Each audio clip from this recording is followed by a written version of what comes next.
Ya, ok,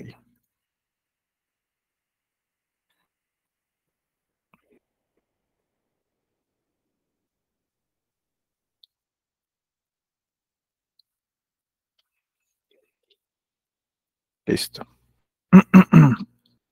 Muy bien, ¿qué tal? ¿Cómo están? Buenas noches con todos. Qué gusto encontrarlos nuevamente. Y ahora sí, ya estamos listos. Me quería hacer unos pequeños ajustes, parece que algo no estaba del todo bien. Listo. Vamos a dar inicio entonces a nuestra penúltima clase. Esta clase es del curso de SOMA, Seguridad y Salud del Trabajo. Y el día de hoy vamos a hablar acerca de lo que es el plan de seguridad y los registros obligatorios. Ya hasta la clase anterior habíamos hablado de cómo hacer adecuadamente la identificación de los peligros y los riesgos. Te había explicado la importancia que tiene identificar apropiadamente estos peligros, evaluar los riesgos. Y una vez que hemos identificado todo eso, ya podemos pasar a la acción, como se dice, ya podemos hacer nuestro plan de actividades. Recuerda que en un sistema de gestión todo tiene que ser debidamente planificado. Bien, entonces, vamos a pasar rápidamente. Recordemos que si queremos alcanzar pues, nuestros objetivos, queremos darle cumplimiento a nuestros objetivos, es necesario establecer acciones con responsables y plazos determinados, los cuales van a permitir un monitoreo constante y garantizar el éxito de esta gestión. Entonces, de aquí venimos la importancia, lo que es el plan de seguridad. ¿De acuerdo? El plan de seguridad viene a ser un documento que sirve para implementar todo el sistema de gestión de seguridad, el cual va a consistir en toda una serie de principios, políticas, métodos, mecanismos para evitar accidentes y enfermedades laborales. Este plan me va a decir eh, cómo vamos a ejecutar nuestras políticas, métodos y mecanismos, ¿de acuerdo? ¿De qué manera lo voy a hacer? ¿Cómo lo voy a lograr? A través de este plan, yo puedo cumplir todas las disposiciones legales que se me están dando. Recuerda que el plan de seguridad es un documento obligatorio que me pide la ley 29783, la ley de seguridad. Me permite también mejorar el desempeño laboral, luego te voy a explicar cómo, y fortalecer los demás componentes del sistema de gestión, ¿de acuerdo? ¿Para qué me sirve a mí implementar un plan de seguridad? Nosotros implementamos un plan de seguridad, en primer lugar, para reducir riesgos. Lo que buscamos es justamente que exista la menor cantidad de riesgos en el trabajo. No queremos que el trabajador se vea expuesto a una gran cantidad de riesgos o que se vaya a accidentar. Recuerde que el riesgo siempre va a estar presente en sus actividades. Lo que buscamos con el plan de seguridad es controlar estos riesgos. Necesitamos que el riesgo esté controlado. Necesitamos que ese riesgo no se llegue a materializar en un evento, en un accidente como tal. Entonces, para eso, el plan de seguridad me permite establecer las acciones necesarias para que estos riesgos se controlen, sean minimizados, no ocurran o en caso lleguen a ocurrir, recuérdalo bien, que las consecuencias sean mínimas, sean muy pequeñas, sean casi imperceptibles, sean tolerables, ¿no? Ya por ahí el tema de tolerancia, capacidad de apetito de riesgo son conceptos para otro tipo de curso. También tenemos que implementar un plan de seguridad por un tema de cumplimiento legal. Como te decía, la ley 29783 exige que nosotros tengamos un plan de seguridad implementado. La ley de seguridad como tal no te exige una estructura mínima respecto al plan de seguridad. No es como que, la ley que me dirá respecto a mi plan de seguridad, no la establece como tal. Sí hay formatos referenciales, sí hay modelos referenciales, sin embargo, normativas sectoriales, por ejemplo, el Reglamento de Seguridad y Salud en el Trabajo con la construcción, el Reglamento de Minería, sí establecen ya una estructura de lo que debe contener el plan de seguridad. Entonces, si perteneces a alguno de esos rubros, lo ideal sería que revises tu propia normativa y que en ese caso determines cuál es pues la más conveniente, ¿no? Cómo te vas a adaptar a lo que te están pidiendo. Ahora, si no eres del rubro, de repente eres un rubro más pequeño, no estás expuesto a tanta cantidad de riesgos, podrías por ahí o bien guiarte de eso o tomar de referencia otro esquema de plan de seguridad, siempre y cuando no exista una normatividad que te aplique como tal. Ahí yo te he pasado unas diapositivas también aparte, que son de la SUNAFIL, que también te explican un esquema de lo que debe tener el plan de seguridad. ¿De acuerdo? Aquí vamos a ver un esquema en base a lo que me pide el Reglamento de Seguridad y Salud en el Trabajo de la Construcción, pero también podemos ver otro tipo de esquemas.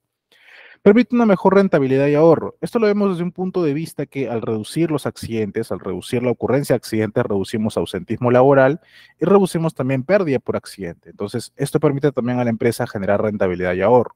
Es mejor siempre trabajar con seguridad que trabajar al azar, que trabajar al champazo, como se dice. Siempre es mejor trabajar de manera formal. Mejora la imagen organizacional, obviamente, como les comentaba, una empresa que esté comprometida con la seguridad, que realmente ejecute estas acciones, mejora mucho cómo es percibido ante los demás, cómo es percibido ante sus clientes, sus proveedores, repente porque te da otro tipo de estatus, te da como que eres una empresa que está mucho más comprometida, que no simplemente va en el tema de hacer dinero, sino también de preocuparte por tu personal. Esto a la larga también se va a reflejar en cómo va a incrementar la confianza en los colaboradores.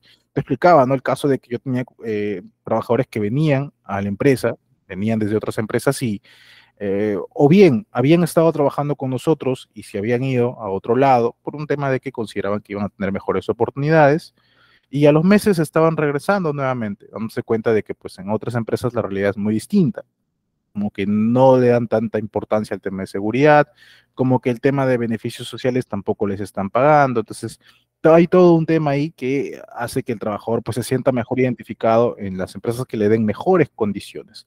Una de las formas de asegurar esas condiciones es a través de la seguridad. El trabajador lo nota, no de repente no te lo va a decir directamente, no, con ustedes estoy mejor, pero el trabajador lo nota, lo siente, lo percibe y en base a eso actúa, que es lo más importante. A nosotros no nos interesa tanto lo que el trabajador pueda opinar o pueda decir, lo que más nos interesa es cómo el trabajador actúa, que también actúe conforme a lo que pedimos en seguridad, que se comprometa a cumplir. Entonces, ¿qué estructura debe contar mi plan de seguridad? Aquí tenemos una estructura que estamos siguiendo en este caso. Me estoy poniendo un poquito, pero a ver. En primer lugar, vamos a iniciar con una introducción, un breve prefacio, un breve resumen del plan, ¿de acuerdo? De manera general. Vamos a poner, ¿no? La empresa tal, estamos comprometidos con el tema de la seguridad, presentamos nuestro plan de seguridad que ha sido elaborado, tomando en cuenta los riesgos críticos que tenemos de nuestras actividades, etcétera. Eso colocamos en la parte introductoria. Luego planteamos los objetivos. ¿Qué quiero alcanzar con este plan? Ten mucho cuidado cuando plantees tus objetivos. ¿Por qué te lo digo? Una vez en una auditoría, no una auditoría de ley, sino una auditoría ISO, porque ahí se ve un poquito más ese tema de la gestión en objetivos, planteaban, ¿no? La revisión del plan de seguridad, estaban entrevistando, auditando al supervisor de seguridad y le decían, ¿no? A ver, señor tal, a ver, muéstrame por favor su plan de seguridad. Sí, efectivamente, aquí está. El supervisor mostró el plan, ¿no? Un supervisor muy, muy preparado, muy profesional. Realmente sí tenía toda su documentación a la mano, perfecto. A él no le preocupaba de lo que le pregunten porque él lo tenía. Bien, lo mostró. Ah, muy bien, aquí está el plan. Vamos a la parte de objetivos, por favor. Se fue a los objetivos del plan. Y los objetivos del plan eran una cara completa. ¿Cuál? Una cara completa. Entre las cosas que decía más o menos objetivos era garantizar que no hay accidentes fatales, dar cumplimiento a las capacitaciones en seguridad, verificar que los trabajadores cuenten con los EPPs en buen estado, y así, un montón de líneas. Así, a simple inspección yo diría que habría unas 20 o 30 líneas de objetivos, ¿no? Como 20, 30 puntos en objetivos. Y el auditor dijo, ¿esos son todos tus objetivos? Ah, está muy bien. Eh, por favor, muéstreme evidencia del cumplimiento de cada uno de estos objetivos. Y el profesor le dijo, no, sí, esto lo vemos en el desarrollo del pase. No, no, está bien, esas son sus evidencias de que lo ha ejecutado, ¿no? Pero yo quiero ver la evaluación. O sea, nosotros tenemos objetivos, al final hay que evaluar si hemos o no cumplido ese objetivo, ¿no? Porque, a ver, aquí dice, no tener accidentes fatales, ¿ok? ¿Cuál es su indicador? ¿Dónde está la medición de ese indicador? Por acá dice, garantizar el compromiso con la seguridad del personal. Ah, ya, muy bien, pero ¿cómo lo mides? ¿Cuál es el indicador? ¿Se acuerdan de la clase que hablamos de política y objetivos? Entonces, tienes un objetivo, tienes que asociarlo con un indicador. O en todo caso, tienes que verificar bien porque puede ser que todas las cositas que estás colocando muy bien, muy detalladamente, muy optimistas, no son objetivos como tal, sino que son acciones que tú vas a llevar a cabo y no es lo mismo, ¿de acuerdo? Por eso ten mucho cuidado con esta parte. No te compliques tanto llenando tu hoja con un montón de objetivos, como fue en este caso. Céntrate en los objetivos del sistema de gestión, porque para eso estás haciendo un plan de seguridad, ¿no? Y por eso el sistema es básicamente, pues, por eso es un sistema de gestión de seguridad. Hemos planteado objetivos en una primera etapa para ahora llevarlos a cabo, para ahora ejecutarlos, para ahora cumplirlos. Entonces, lo ideal es seguir con esa secuencia. Tenemos nuestros objetivos que hemos planteado, el plan los va a abordar, entonces planteemos aquí los mismos objetivos. Los objetivos han sido prevenir los riesgos a través de tales indicadores. Ok, pon eso como objetivo. Prevenir riesgos, listo. No hay que complicarnos mucho llenando tanta palabrería para la parte de objetivos. Tiene que ser claro y conciso, recuérdalo bastante bien. El alcance. El alcance viene a ser a quienes aplica el cumplimiento de este plan. Este es un plan a nivel general de toda la empresa. Este plan aplica a un determinado servicio, a una determinada obra, a una determinada área de la empresa. Eso también lo vamos a plantear aquí. Luego describimos el sistema de gestión de seguridad. por quiénes está conformado. Tenemos un área médica, de repente, tenemos un comité o un supervisor de seguridad electo, tenemos inspectores en seguridad, de repente, médico ocupacional, enfermera, etcétera. Eso también vamos a detallarlo aquí, cómo está conformado. Planteamos también cuál es nuestra política de seguridad. Recuerda que habíamos visto cómo implementar nuestra política de seguridad, cuáles son los compromisos, eso principalmente tenemos que poner ahí. El presupuesto, ¿no? Hay que colocar qué recursos vamos a usar para poder llevar a cabo el tema de seguridad. Como esto es sacado del reglamento de seguridad salón del trabajo de la construcción, ahí sí, pues en construcción te otorgan una partida de presupuesto para seguridad como tal. Si tú no te aplica como tal, quizás podrías pensar en obviarlo. Sin embargo, yo sí te recomiendo que consideres por lo menos un estimado o un aproximado, o que al menos indiques de cómo vas a financiar el desarrollo de este plan. Ten en cuenta lo siguiente, una de las maneras de poder controlar que efectivamente se están llevando a cabo las acciones en seguridad es justamente con el presupuesto. Se supone que te asignan una cantidad de recursos y esa cantidad de recursos tienes que ser eficiente, ¿no? Tienes que usarlos, todos. Ingeniero, no, es que yo quiero ser ahorrativo y por eso voy a gastar menos. Ya, está bien que gastes menos de lo que habías pensado que ibas a gastar, pero el monto que te va a resultar se supone que te sirve para que puedas implementar más acciones en seguridad.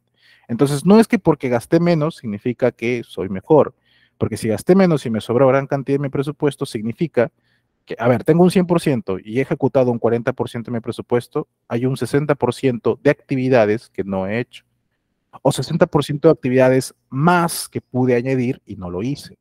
Entonces, de ahí viene la eficiencia. La eficiencia consiste en que yo he planteado apropiadamente cuánto voy a invertir en esto, cuántos recursos voy a requerir, y al finalizar, pues determinaré que tengo que ejecutar lo más cercano, lo más exacto al 100%. Claro, no me puedo pasar, pero tampoco es que como que me pueda alejar mucho de la meta. Entonces, tengo que tratar de ejecutar todo el presupuesto asignado. Igual, esto, como te digo, es de sugerencia. Si no te aplica en el rubro, pues pensar en obviarlo de repente.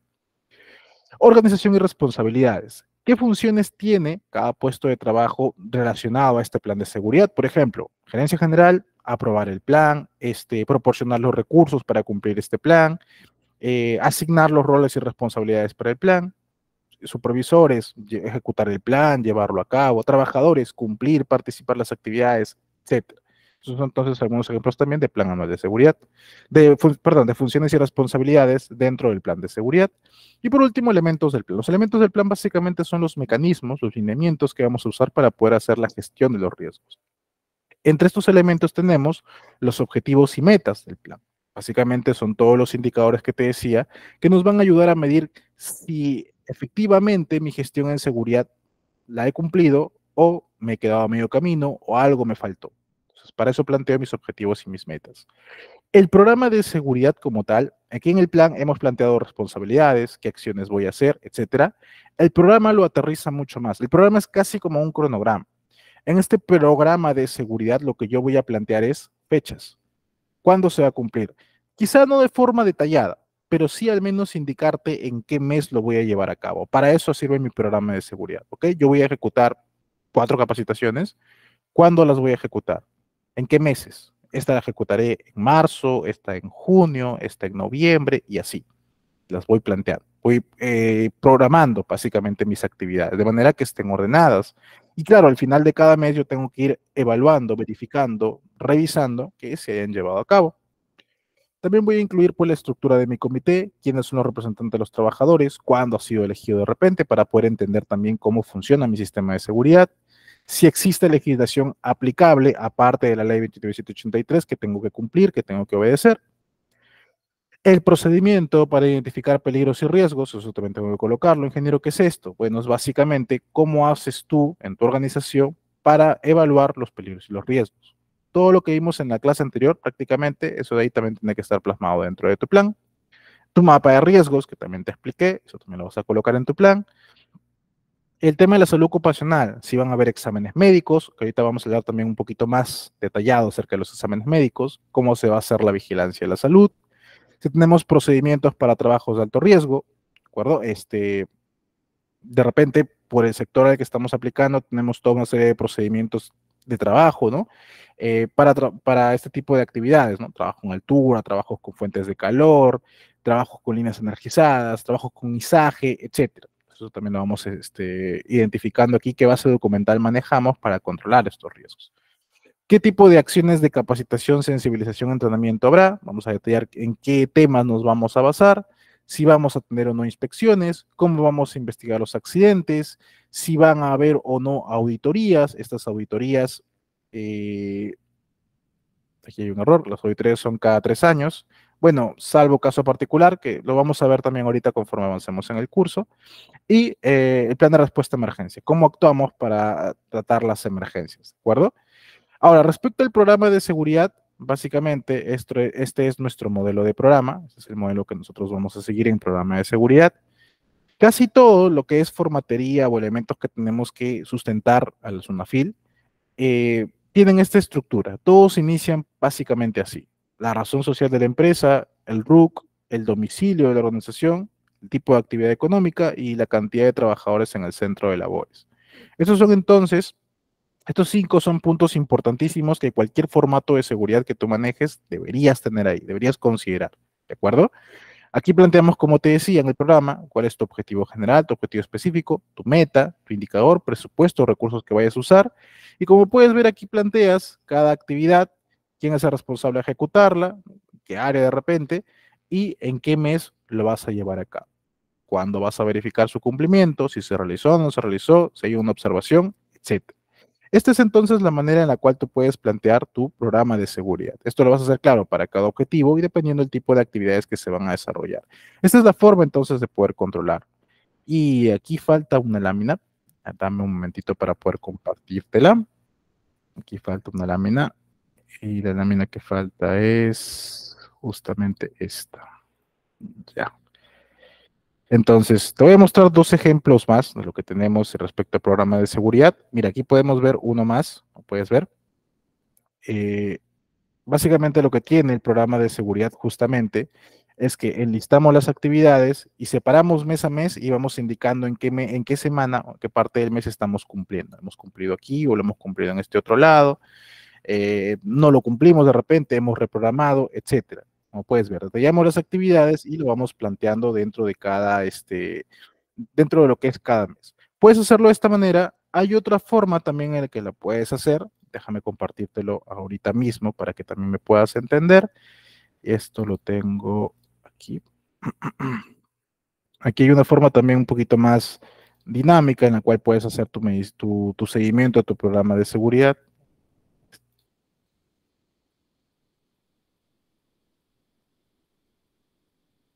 Es aquí. Ya. Por ejemplo, tienes aquí. Mira. Aquí, por ejemplo, es otra forma en la cual puedes hacer tu seguimiento a tu programa de seguridad. Puedes ver aquí. Tienes, como te digo, diferentes actividades. Esto de acá es indispensable, tiene que estar sí o sí en en la parte de identificación de la empresa. Vas midiendo mes a mes y lo puedes medir por actividades programadas y actividades realizadas, como puedes ver, ¿no? ¿Qué actividades se van a hacer? ¿Qué tipo de capacitaciones, por ejemplo, se van a dictar? ¿De acuerdo? Entonces, de esta manera lo vas gestionando, vas indicando cuándo se están programando y aquí en una columna más vas haciendo el control si efectivamente se va ejecutando, ¿no? De manera que te permita al final obtener una valoración porcentual, el cual te permita también ir midiendo si efectivamente cumplimiento, ¿no? A tus actividades en gestión, ¿de acuerdo? Entonces, esta también es otra manera en la cual tú puedes guiarte para que puedas plantear o plasmar un programa de seguridad, ¿de acuerdo? Muy bien, regresando entonces a nuestra presentación, tenemos, perdón, regresando a nuestra presentación, vamos a hablar ahora acerca del plan de contingencias o plan de emergencias. Bien, ¿qué es el plan de emergencias o plan de contingencias? ¿Cuál es la diferencia? Hasta ahora hemos visto que tenemos un plan de seguridad que nos va a ayudar a controlar los riesgos. Ese plan es un documento obligatorio, que es obviamente para prevenir. Pero así como tratamos de prevenir los riesgos, también debemos tomar en cuenta que hay situaciones que se van a dar, que van a afectar la vida de un trabajador y que tenemos que tenemos que controlarlas, ¿de acuerdo? Que tenemos que estar a la par o al pendiente de que estas actividades, de que este tipo de actividades no causen una repercusión muy grande. Entonces, ahí la importancia del plan de emergencia o plan de contingencia. ¿Cuál es la diferencia entre ambos? Esto en una capacitación en base a una aseguradora, un especialista en gestión de contingencias, gestión de emergencias, explicaba lo siguiente. Cuando nosotros tenemos, por ejemplo, algunos eventos como, se me ocurre, un sismo, ocurre un fenómeno del niño costero, o ocurre de repente algún incendio, nosotros debemos estar preparados para ese tipo de eventos y tenemos que actuar antes, durante y después de que ocurra el evento. Tenemos que saber de qué forma actuar para evitar mayores daños o para evitar que las personas se lastimen o sufran algún tipo de accidente. Entonces, ocurre el evento y hay que saber cómo prevenirlo, cómo actuar durante la ocurrencia del evento y cómo debemos actuar posterior a esa ocurrencia. A estos eventos se le conocen como contingencias. Esto quiere decir que cada uno de estos elementos, cada uno de estos circulitos que estamos viendo aquí, son contingencias, todos y cada uno. Y cada uno de ellos debe tener un plan. Yo debo saber cómo actuar antes, durante y después para un sismo, antes, durante y después para un fenómeno del niño, antes, durante y después para un incendio, para un deslizamiento, para un accidente incluso. Entonces, eso es lo que nosotros vamos a considerar como plan de contingencias, cada uno de estos. El plan de emergencias viene a ser básicamente el conjunto de todos estos planes de contingencia. Porque en el plan de emergencias yo voy a hacer igual, muy similar al plan de contingencia, una identificación del estado, pues, de la empresa como tal, cómo hace su gestión de riesgos, etcétera. Y en la parte central voy a colocar planes de contingencia. Voy a identificar cada contingencia que se puede presentar en la organización, en mi empresa, en mis actividades, y de qué manera voy a actuar para cada uno de ellos, cada plan de contingencia. Entonces, el plan de emergencia básicamente es un compendio de estas contingencias. Ingeniero, ¿cómo sé cuáles contingencias me aplican? Principalmente, dale prioridad a las que has identificado en tu matriz HIPER. ¿Te acuerdas que en la HIPER te decía actividades rutinarias, no rutinarias y situaciones de emergencia? Ya. Ahí salen tus situaciones de emergencia. Todas aquellas que marcaste como emergencia, esas de ahí sí o sí tienen que estar en tu plan de emergencias. ¿De acuerdo? Otra forma de poder entender el plan de emergencia y plan de contingencia es dependiendo del tipo de área. Por ejemplo, el plan de emergencias es más relacionado al tema de seguridad, ¿no? Una emergencia por seguridad, ya sea por desastre natural o ya sea por accidente, de repente, plan de emergencias. Y al plan de contingencias se le asocia un poquito más a la parte operativa. Por así decir, ¿cómo voy a actuar en caso de que eh, no lleguen mis materiales a tiempo? ¿Cómo voy a actuar si ocurre retraso porque declaran estado de emergencia por, no sé, delincuencia, conflictos sociales, etcétera? ¿Cómo voy a actuar para tratar esta contingencia para evitar que no me afecte en mis operaciones o el cumplimiento de mis metas de producción? Entonces, ahí también se le orienta un poquito más como plan de contingencias y el de emergencias se centra más en seguridad. Es otra forma también de poder entenderlo por si se te hace muy complicado la primera manera que te dije. Plan de emergencia más relacionado a seguridad y plan de contingencia más relacionada a actividad a obra, o sea, es decir, a la operación como tal, a las actividades operativas. ¿Qué debe contener mi plan de emergencia? De forma muy similar, una introducción, ¿no? Una breve presentación del plan, qué quiero alcanzar con el plan, qué objetivos está soportando. Pueden ser también mis objetivos en seguridad, si es que guarda relación, como que también yo puedo haber planteado objetivos específicos que están soportados por este plan. Puedo hacer también de esa manera. A quienes aplica el cumplimiento de este plan, el alcance, a qué se compromete cada grupo ocupacional, cada puesto de trabajo respecto a las responsabilidades de este plan, una descripción acerca del centro de trabajo, ¿no? Puede ser de la oficina, puede ser de campamento, puede ser de donde realiza la actividad la empresa, qué funciones y responsabilidades tenemos respecto al cumplimiento de este plan, un organigrama de repente el plan que me indique quiénes son las jefaturas, quiénes son mis brigadistas, peligros frecuentes que se puedan presentar, generalmente van a salir de las situaciones de emergencia que hemos identificado en el hiper. ¿Quiénes son mis brigadistas? ¿De acuerdo? A quienes yo he identificado como mis brigadas. Aquí también tengo mucho cuidado. Algunos me pueden decir, ingeniero, no, pero aquí yo tendría brigadistas si todos los tuviera concentrado en un solo punto, y no siempre es así, ¿no? Mis trabajadores a veces trabajan 2 aquí, 3 allá, en diferentes turnos, se rotan, entonces todos tienen que estar preparados para tratar la emergencia. Sí, efectivamente, todos tienen que estar preparados. Sin embargo, sí va a ser necesario que tú identifiques quiénes son tus brigadistas, al menos grupillo específico tiene que haber sido asignado como brigadistas y a ellos especialmente hay que darles capacitaciones o entrenamientos especializados para tratar ese tipo de emergencias. Entonces, sí es necesario que lo designes. En la práctica, la capacitación o el entrenamiento se los vas a dirigir a todos, es cierto, pero sí en documento deberías haber identificado por lo menos quién es el brigadista. Ahora, ten muy en cuenta también que el brigadista que vayas a elegir o que vayas a designar, porque esto no requiere un proceso mayor, sino simplemente es una designación, los brigadistas que designas tienen que ser personas competentes, obviamente. No podría ser, pues, que tú determines que uno de tus brigadistas es, digamos, ¿no? Un señor que tiene 60 años, por ejemplo, o un señor que, no sé, está un poco mal de su brazo, porque recuerda que los brigadistas van a estar expuestos también a situaciones de emergencia. Si es que tienen que tratar con un incendio, si es que tienen que dar primeros auxilios a alguien, si es que tienen que evacuar a alguien en caso de un derrumbe, entonces tenemos que asegurarnos que el personal brigadista también sea una persona pues competente, una persona que tenga el perfil apropiado, que pueda brindar los servicios inmediatos de primeros auxilios para asegurar que no vaya a ocurrir una desgracia mayor, una catástrofe, ¿de acuerdo? Entonces es muy importante que no simplemente asignemos por asignar a los brigadistas, tenemos que identificar previamente quiénes van a ser mis brigadistas. Eh, Aquí, como te decía, la respuesta a la emergencia, los planes de contingencia, aquí hay que identificar muy bien por cada contingencia cómo voy a actuar antes, durante y después. Ingeniero, los fenómenos naturales no me van a avisar, correcto. Por eso en la parte del antes tú vas a colocar básicamente todas las medidas preventivas antes de la ocurrencia como tal. Digamos que es un sismo, digamos que voy a hacer mi plan de contingencia para sismo. ¿Qué voy a plantear? Que tengo que haber señalizado, ¿no? El lugar de trabajo, las salidas de emergencia, identificado cuáles son mis zonas seguras en caso de sismo, haber hecho simulacros con el personal para que estén preparados para saber cómo actuar en caso de emergencia, eh, tener a la mano, no sé, una mochila de emergencia, haber identificado quiénes son mis brigadistas, entrenar mis brigadistas, hacer inspecciones a las oficinas para asegurarme de que estén en buen estado, etcétera. Todo de manera preventiva antes de que me vaya a ocurrir el evento, el sismo. Acciones durante. Okay. Ocurre el sismo, ¿qué tenemos que hacer? ¿Cómo van a evacuar? ¿En qué momento se activa la brigada? ¿Quién va a dar el aviso? ¿Hacia dónde van a salir? ¿Por cuánto tiempo van a esperar?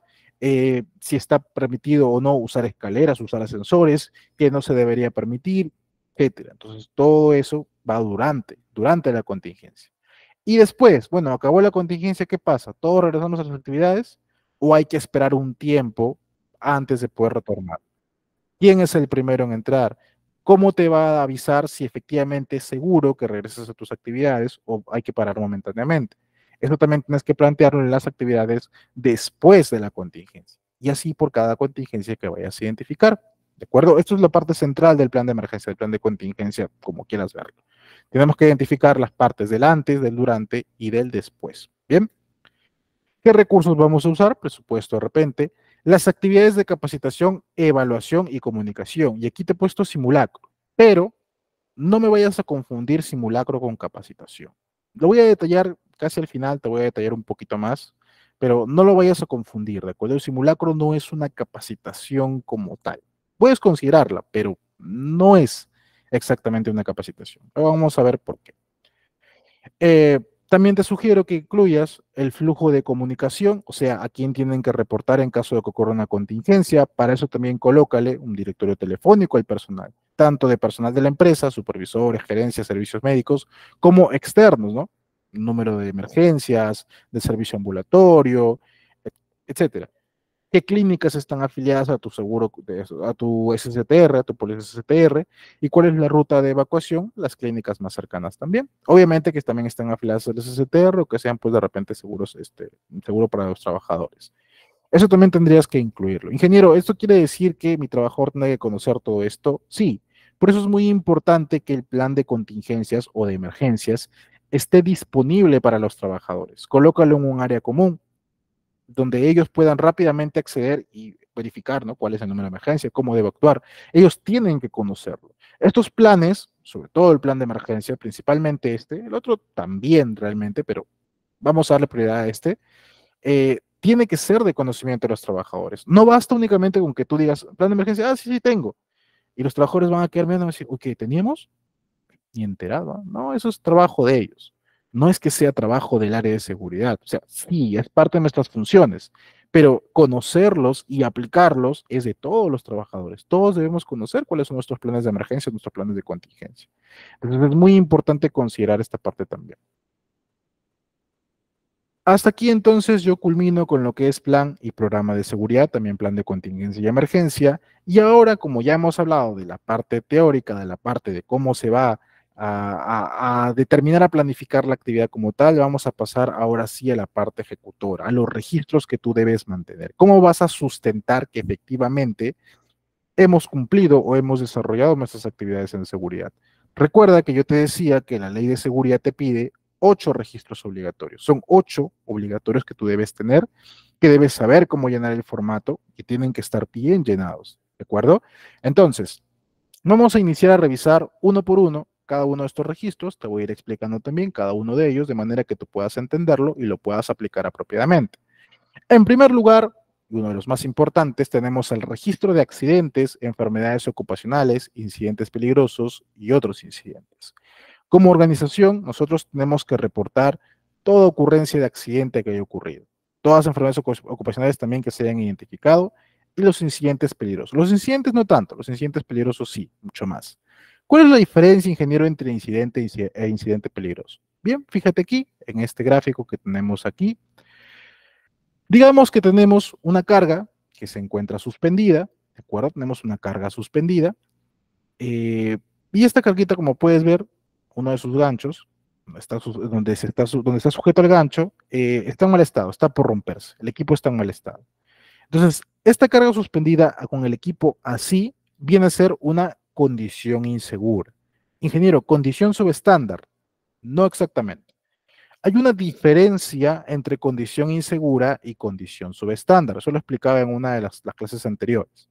Nosotros decimos que es una condición subestándar cuando existe un procedimiento que hayamos establecido en el cual indiquemos las características que debe tener el entorno de trabajo o los equipos a través de los cuales nosotros medimos, obviamente. Si no lo estamos cumpliendo, estamos debajo del estándar, condición subestándar.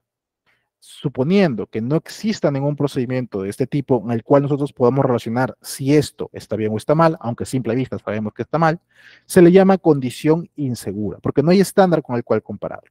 ¿De acuerdo? Caso similar ocurre con los actos inseguros o actos subestándares. Si yo tengo un procedimiento que me dice, trabajador no puede pasar bajo ninguna circunstancia por debajo de una carga suspendida, está mi estándar y si lo hago, lo incumplo, acto subestándar. Si en ninguna parte de mis procedimientos lo he colocado, acto inseguro. Esto afecta en demasía, ingeniero, lo cómo vamos a gestionar el tema de la seguridad, me va a traer problemas. Es básicamente por un tema de ordenamiento y es básicamente para entender si efectivamente hemos contemplado este tipo de eventos dentro de nuestra base documental, dentro de nuestros controles administrativos para la prevención de riesgos. Entonces, hasta aquí tenemos una condición insegura, una polea que está por romperse, básicamente, y aquí tenemos un acto inseguro con 2 trabajadores que, sin medir el peligro, están pasando por debajo de esta carga, un acto inseguro como tal. El personal distraído no se da cuenta, pasa por debajo de la carga. Ni así esto estuviera en buenas condiciones, no se debería permitir esto. Debería mantenerse siempre un radio de seguridad alejado de una posible caída de esta carga. Vamos a suponer entonces que la carga se cae. Cede el aparatito, se rompe y se cae la carga. Si al momento de caerse, digamos, no había nadie, no habían personas, simplemente se cayó, estaba todo vacío, entonces ahí consideramos que es un incidente.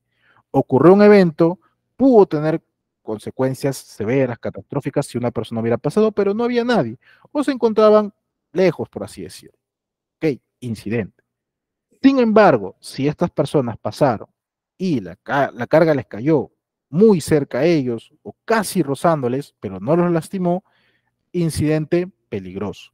El riesgo es muy inminente. Esa podría ser la diferencia que tú puedes aplicar para incidente e incidente peligroso. El incidente es que ocurre un evento que pudo tener potenciales consecuencias, no ocurrieron, pero el incidente peligroso es que estuvo muchísimo más cercano a las personas a que pudieran haberse accidentado, pero no se accidentaron. Si acaso ocurre que se lastimen ellos, se lesionan, ahí sí vendría a ser un accidente. Es decir, que se hayan raspado, se hayan cortado solamente un dedito, nada, ahí sí aplica como accidente de trabajo. Bien, ingeniero, entonces yo tengo que reportar todo esto. Tú principalmente, como organización, como empleador, vas a reportar accidentes de trabajo, si han sido mortales, y los incidentes peligrosos. Accidentes mortales e incidentes peligrosos. Esos son los que tú vas a reportar. Ingeniero, ¿y mis accidentes leves y mis accidentes que no han sido mortales, esos no los reporto? No. Ingeniero, esos no se van a reportar seguro. Tú no los vas a reportar. Porque se entiende que cuando has tenido un accidente de este tipo, un leve o un severo, un no incapacitante, has llevado a tu accidentado a un centro de salud. Y se entiende que al centro de salud, al momento de llegar, le dijiste, señorita, mi trabajador ha sufrido un accidente. ¿Accidente de trabajo? Sí, muy bien. Y el centro de salud es el que va a reportar a la SUNAFIL que ha recibido un caso de accidente de trabajo. No creo que hayas llevado y le has dicho, señorita, se cayó en su casa. Señorita, no, yo pasaba por ahí, lo vi, lo traje. No creo que estés haciendo eso, ¿no? Mucho cuidado, porque esto puede ser objeto a sanciones por parte de la SUNAFIL. En la siguiente clase veremos ahí la tableta de sanciones. Entonces, ten mucho ojo con esto, por favor, no vayas a cometer alguna imprudencia, no, o bueno, si la vas a cometer, ten en cuenta a qué tipo de riesgo estás expuesto, ¿de acuerdo? Bien. Ingeniero, yo entiendo que se reporten accidentes, los fatales, claro, los graves, de repente los leves. ¿Por qué los incidentes, ingeniero? Mis actos y condiciones también. Bueno, a la SUNAFIL realmente no le interesa mucho tu reporte de actos y condiciones. Tus incidentes, peligrosos sobre todo, sí, eso sí le importa. ¿Por qué, ingeniero, si no ha pasado nada? Bueno, eso lo hacemos básicamente pues por la teoría de la pirámide de Beer, la pirámide de accidentabilidad que nos dice, ¿no? Que por cada accidente fatal que ya hemos tenido, nos han tenido que ocurrir más o menos unos 10 accidentes incapacitantes, unos 30 leves, unos 600 incidentes y aproximadamente unos 3.000 actos y condiciones subestándares.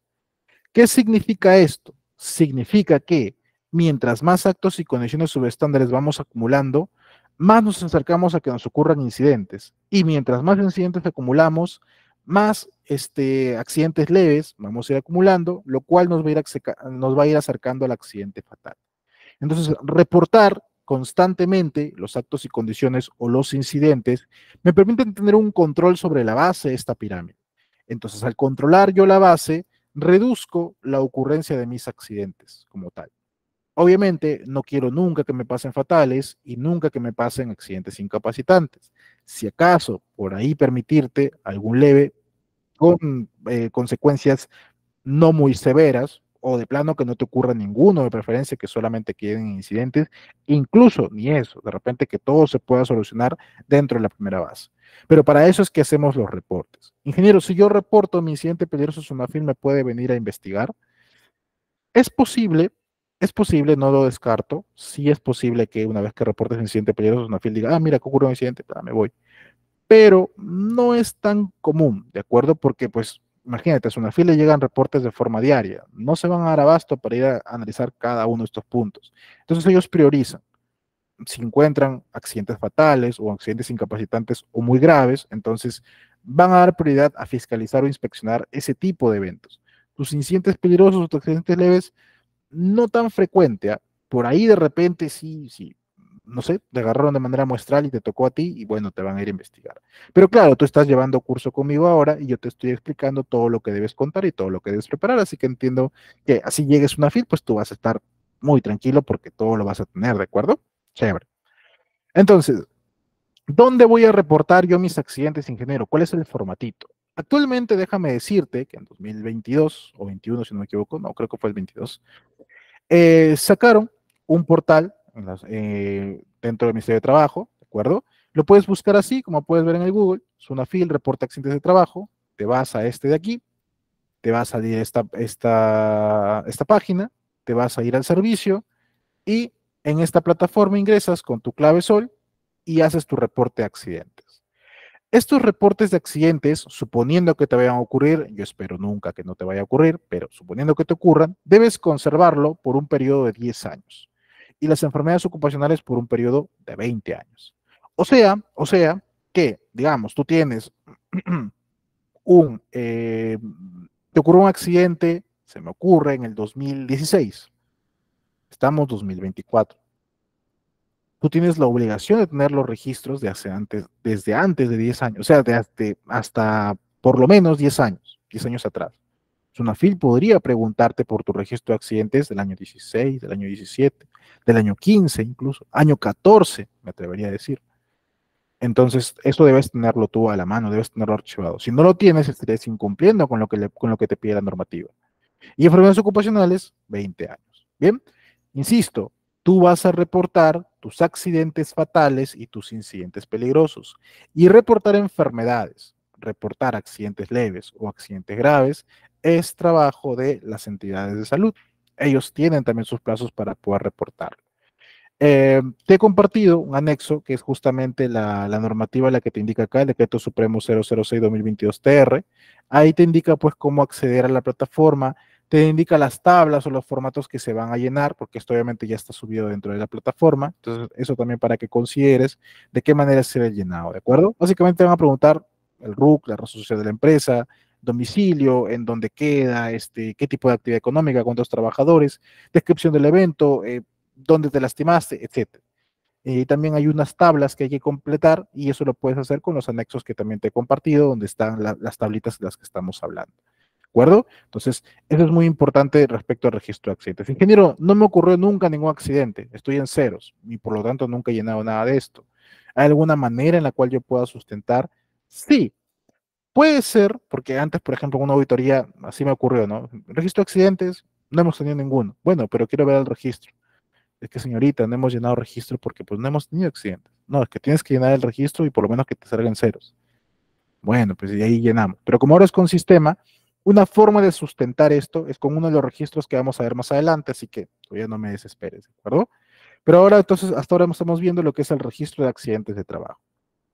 El segundo registro del cual vamos a hablar es el registro de exámenes médicos ocupacionales, los famosos EMO o CAMO, lo quieras llamar. Estos exámenes médicos tienen que realizarse antes de que un personal ingrese a trabajar contigo. Entonces, va a ingresar alguien, está postulando, puesto de trabajo, y al analizaste su perfil, competencias, cumplió, muy bien. Listo, yo creo que tú vas a entrar a trabajar, pasa examen médico. En el examen médico, siguiendo un protocolo que tú habrás establecido para el tipo de actividad que van a realizar, evaluarán, ¿no? Le harán su medición, pues, en la musculoesquelética, radiografía, espirometría, agudeza visual, test psicológico, si vas a trabajo en altura, test de altura, si vas a conductor, test para conductores, etcétera, medirán para ver si efectivamente cumple con las condiciones físicas para poder hacer la actividad. ¿De acuerdo? Por eso tiene que ser antes de que esté trabajando. Es el examen previo, es el examen de ingreso, preocupacional se le llama. Bien. Luego de eso, nosotros hay que volver a hacerle un examen médico cada 2 años. El examen médico se renueva cada 2 años. Si acaso fueras de las actividades de trabajo, de trabajos en actividades de alto riesgo, ahí sí es cada año o dependiendo de lo que la normatividad te lo pida.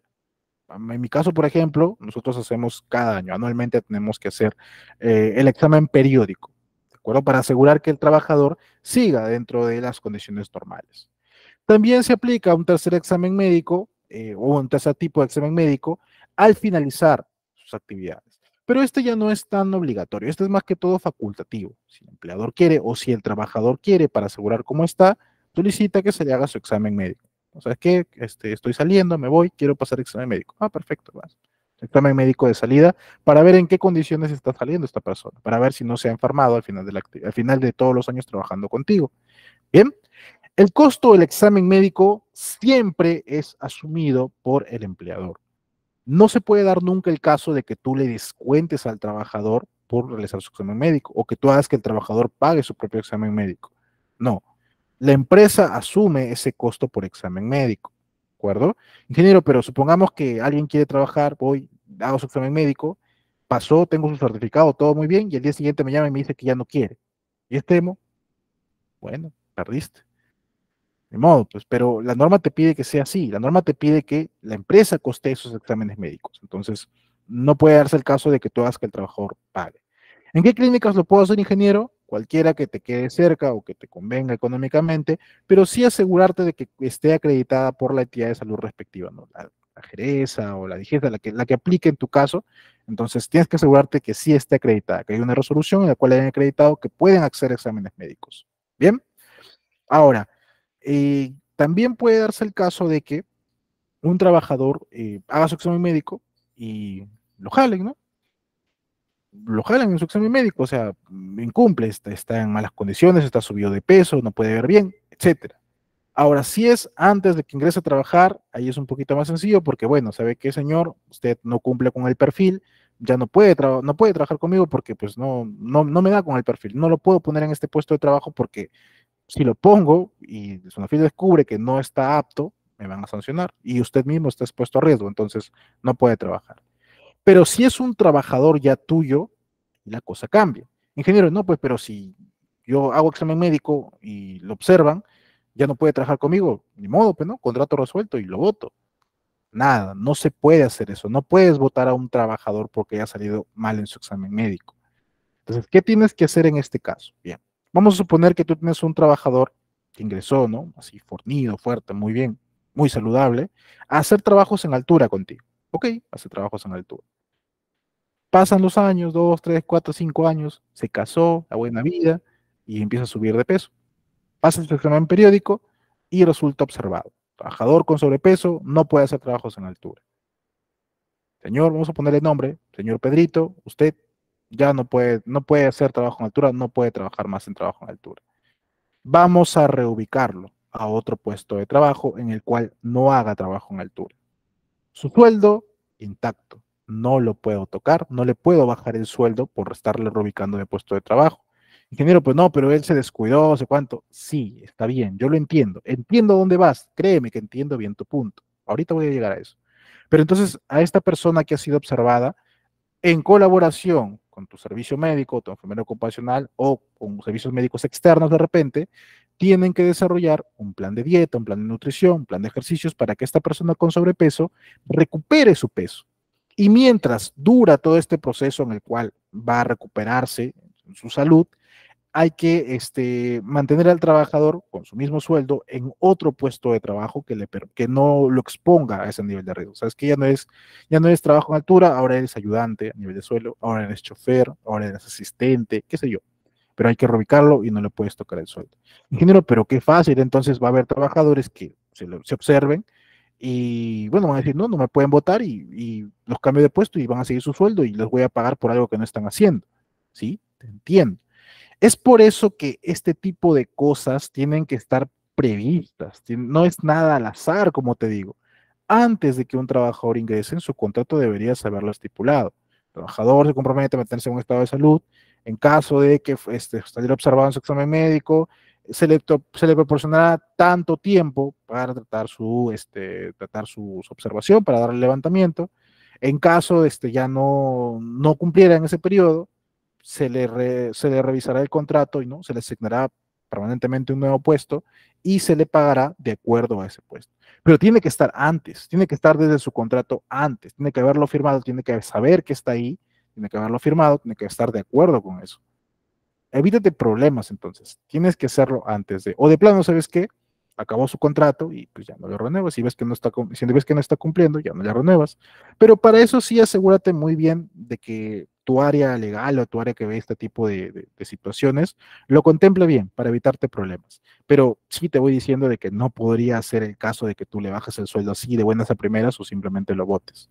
Porque el trabajador sí podría quejarse y podría tener inconvenientes. Eso tiene que ser antes ¿de acuerdo? Otro punto también a considerar aquí es que a los trabajadores siempre tienes que informarles de los resultados de su examen médico. ¿Sabías o no?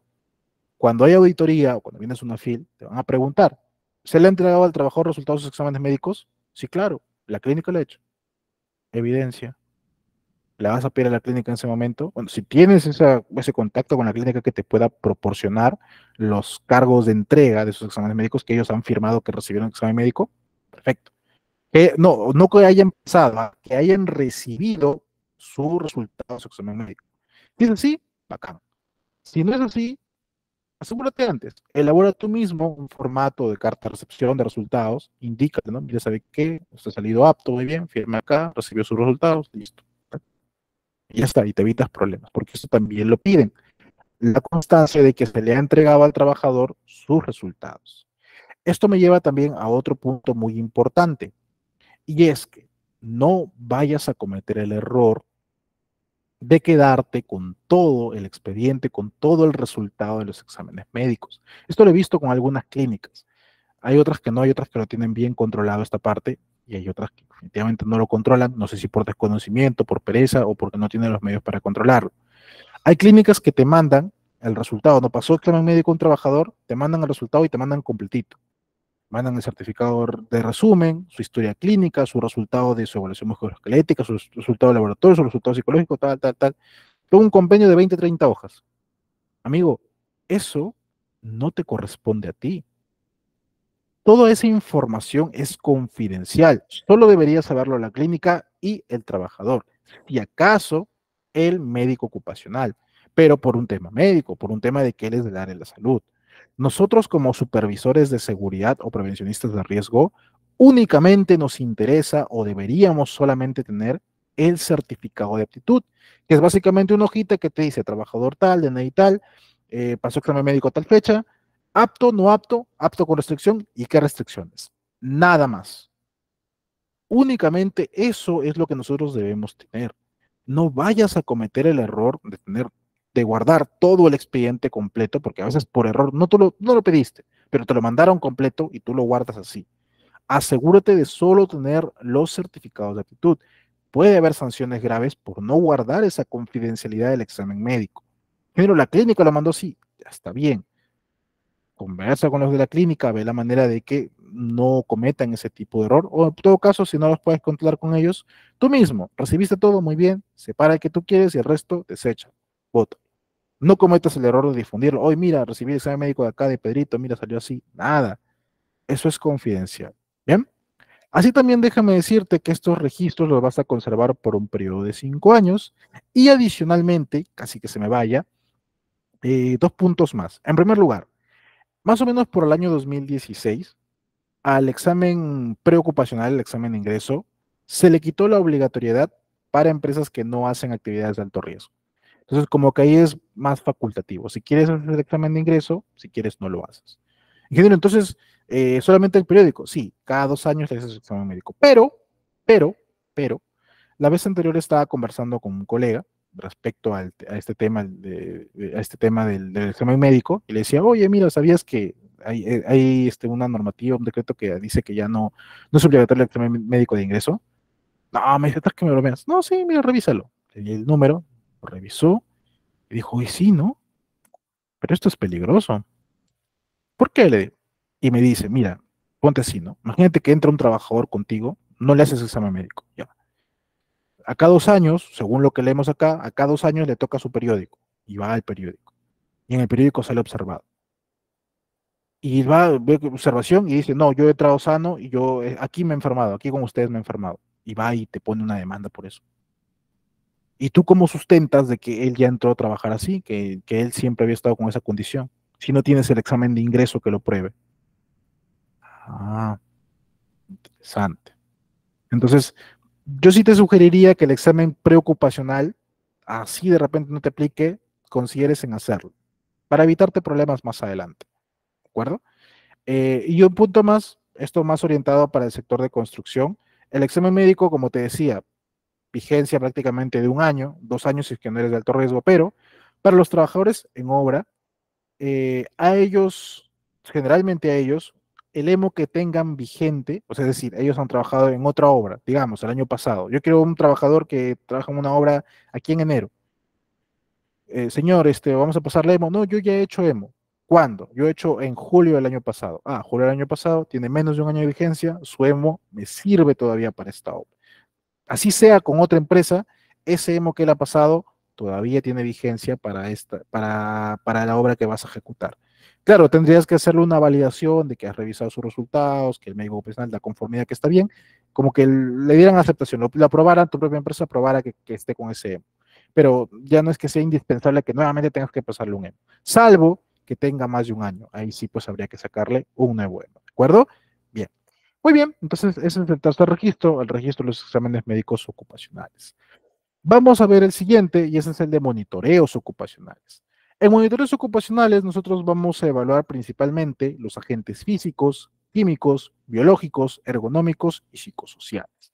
Aquí básicamente lo que tenemos es que un trabajador de tu empresa o una empresa externa, como tú quieras, va a hacer medición de este tipo de agentes para asegurarse, para verificar a qué tipo de riesgos están expuestos los trabajadores y en qué nivel de exposición se encuentran.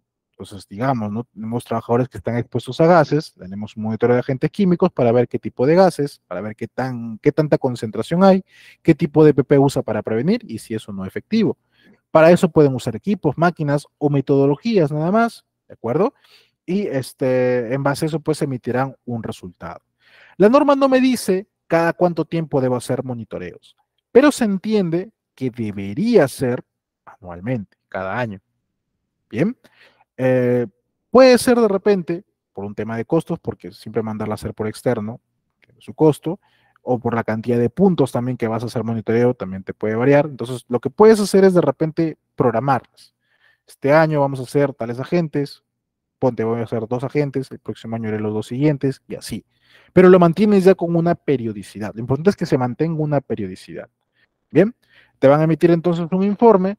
Tienes que asegurarte de que si han usado algún equipo de medición para hacer estos monitoreos, ese equipo de medición cuente con su certificado de calibración.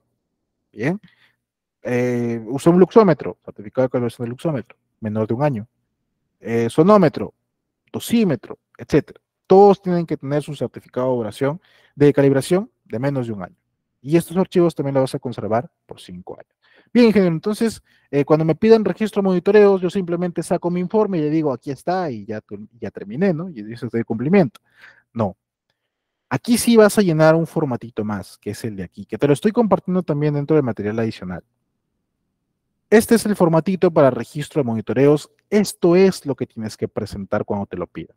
Como te digo, la parte inicial va a ser prácticamente la misma para todas, estas 5 características que son razón social, RUC, domicilio, actividad económica y cantidad de trabajadores.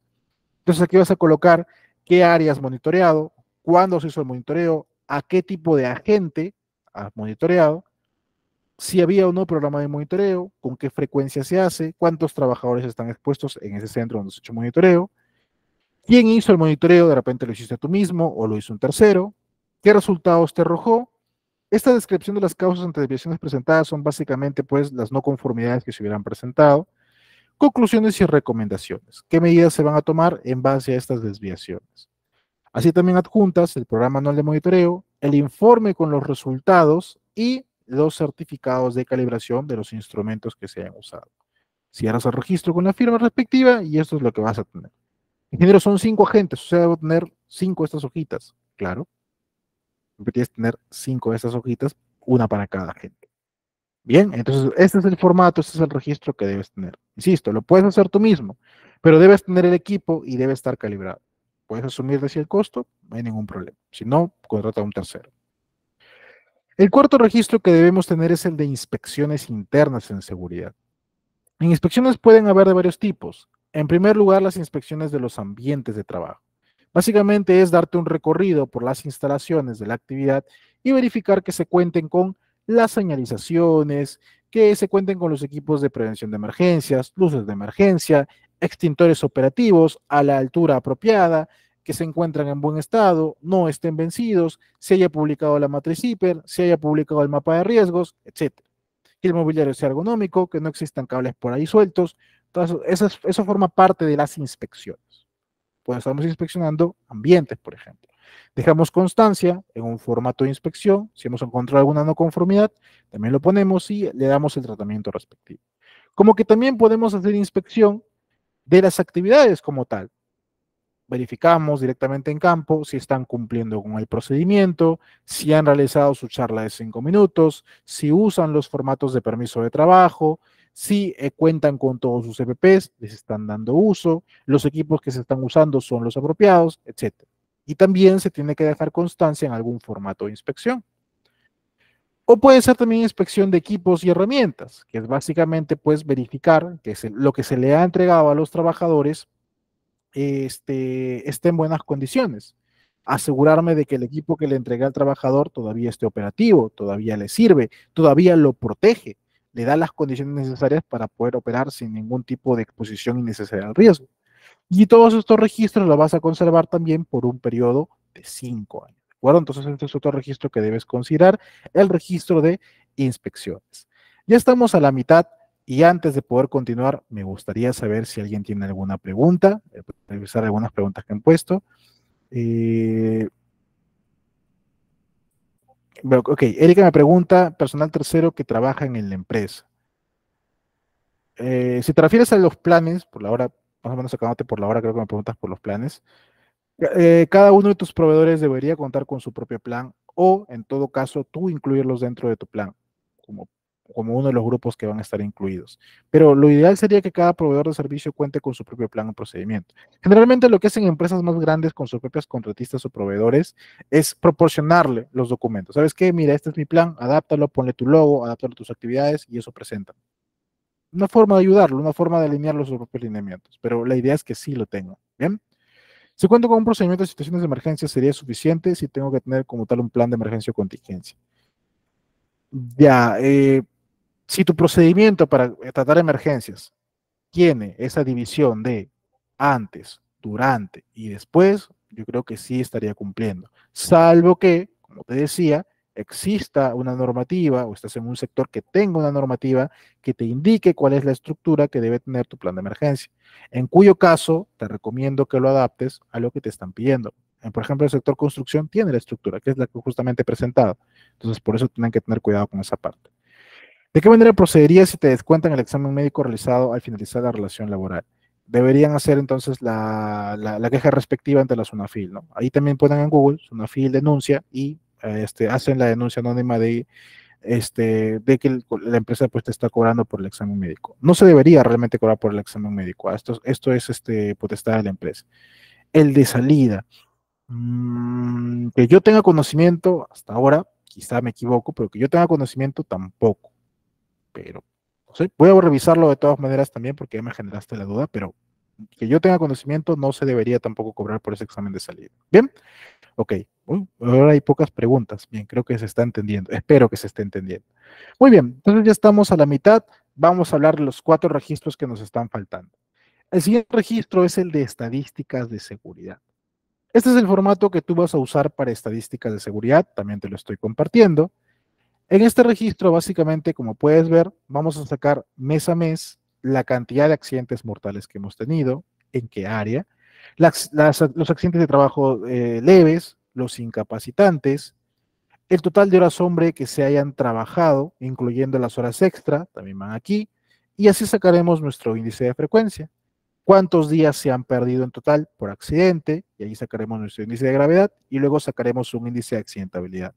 También sacamos el conteo de cuántas enfermedades ocupacionales hemos tenido, cuántos trabajadores están expuestos a ese tipo de agente, nuestra tasa de incidencia, nuestros trabajadores con cáncer profesional.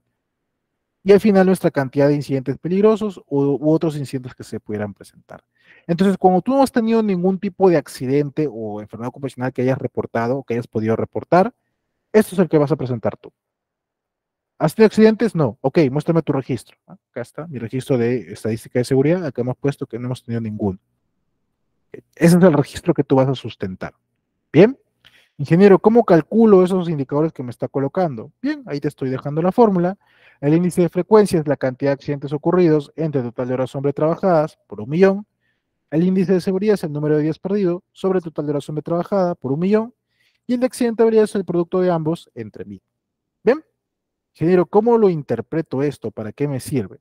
Bueno, esto es básicamente para reportar porque es lo que te pide pues la entidad respectiva. Y esto también lo tienes que conservar por un periodo de 5 años. Pero de manera como lo interpretas, lo puedes interpretar de esta forma.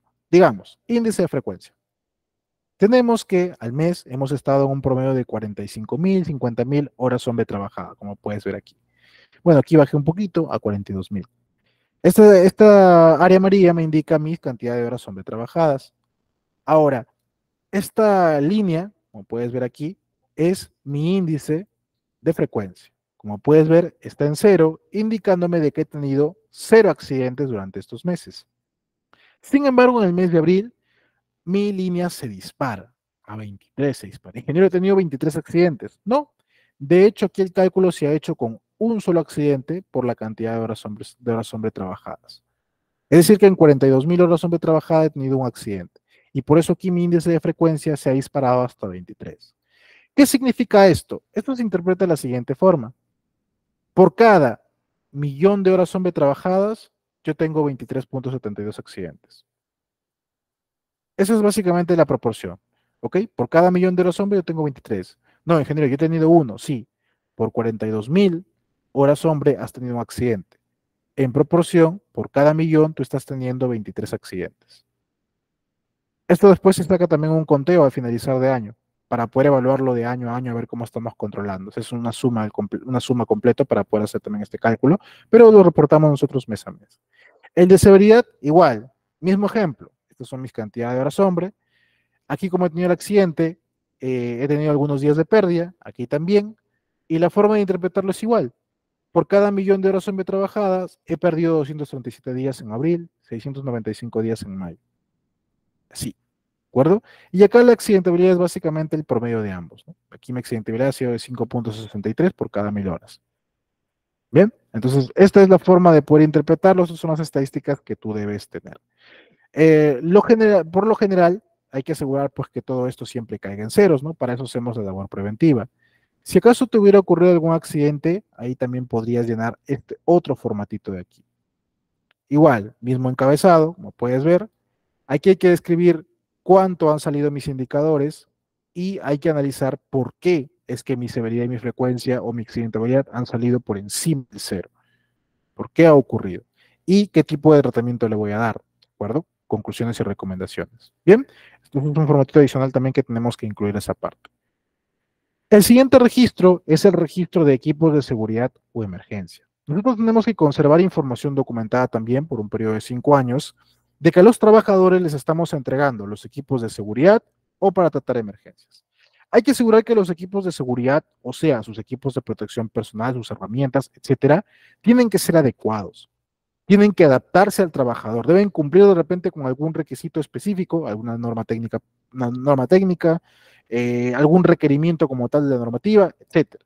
Pero principalmente tienen que adaptarse al trabajador. El trabajador no puede trabajar incómodo con el EPP que le estamos dando.